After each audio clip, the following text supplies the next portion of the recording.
Sa ayaw at sa gusto mo, once na nagkaroon na ng sariling pamilya ang anak mo, dapat talaga ang pamilya na niya ang ipapriority niya.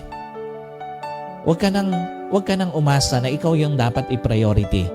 Dahil maging yung prinsipyo ng Biblia, babaliin niya kapag ka ang anak, priority pa yung unang pamilya niya o yung mga magulang niya nang mapapabayaan niya yung sariling pamilya niya. No.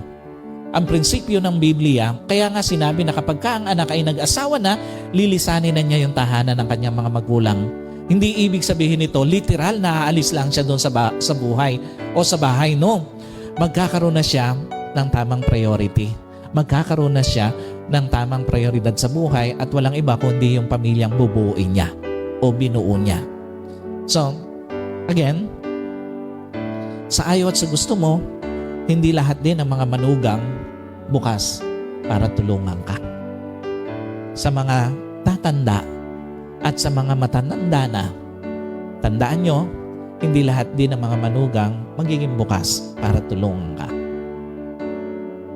At pag hindi ka naging bukas dito, isang araw sa katandaan mo, mapupuno ka ng hirap, ng hinanakit, ng tampo, ng sama ng loob.